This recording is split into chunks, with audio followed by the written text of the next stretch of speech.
পাঠাচ্ছেন তো? আপনারা ময়নামুরগুকে পাঠান, আর আমিও নন্দীগ্রামের মতো ভবানীপুরে মুখ্যমন্ত্রীকে আবার হারাবো।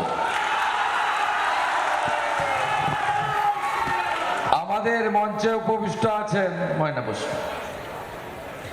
আমাদের মঞ্চে উপবিষ্ট আছেন মাননীয় রাজ্যের সাধারণ সম্পাদক এবং এলাকার লোকপ্রিয় সাংসদ জ্যোতির্ময় সিং মাহাতো মহোদয়, আমাদের এই প্রাক্তন সভাপতি রাজ্যের বর্ষিয়ান নেতা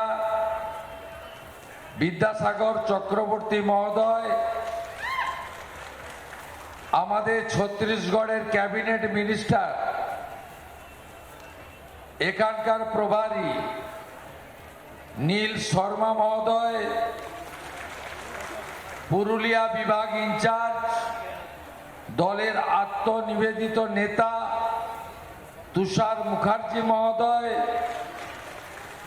আমাদের এক্স এনএসি মেম্বার বিকাশ চন্দ্র, ডিস্ট্রিক্ট ভাইস প্রেসিডেন্ট সত্যবান মাহাতো, জেলা নেতা জনপ্রিয় ঘোষ, কালীপদ কুম্ভকার, রাজেশ মাহাতো, মনসুর আলী আনসারি, শান্তিনাথ মুখার্জি, রমেশ বাস্কে, প্রবোধ শেখ, আব্দুল আলিম আনসারি এবং আমাদের প্রিয় মন্ডল প্রেসিডেন্টগণ পরিতোষ মাহাতো, হীরালাল মাঝি, ভাগ্যধর পাত্র, কল্যাণ দাস, বিকাশ মাহাতো, সন্তোষ মুর্মু এবং আমাদের কুর্মী সমাজের নেতা পরিমল মাহাতো, কিরণ মাহাতো সহ সম্মানিত মঞ্চ। আপনারা জানেন আর কয়েকটা দিন পরে প্রথম দফার নির্বাচন হবে।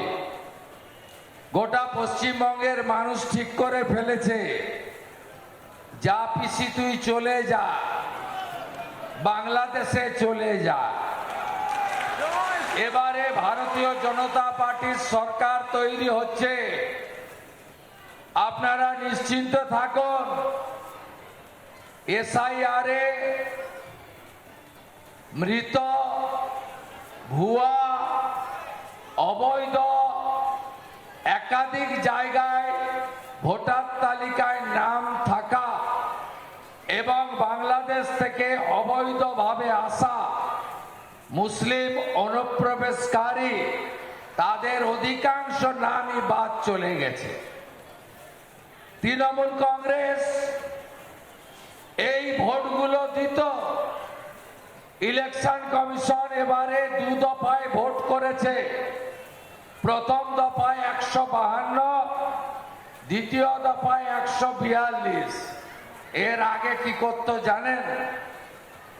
প্রথম দফায় কোচবিহারে, দ্বিতীয় দফায় বালুরঘাটে, তৃতীয় দফায় মুর্শিদাবাদে, চতুর্থ দফায় বর্ধমানে, পঞ্চম দফায় বাঁকুড়াতে, ষষ্ঠ দফায় বারাসাতে, সপ্তম বা অষ্টম দফায় ভবানীপুরে গিয়ে ছাপ্পা মারত।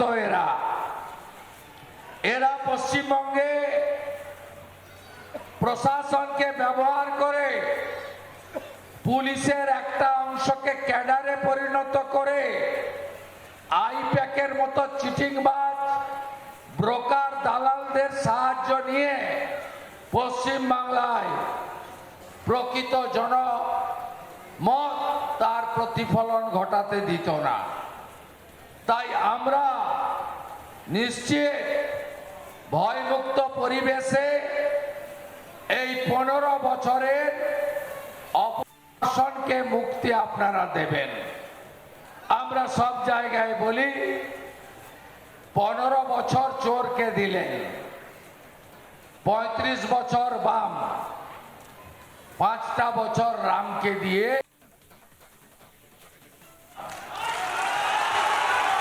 5টা বছর ভারতীয় জনতা পার্টিকে দিন।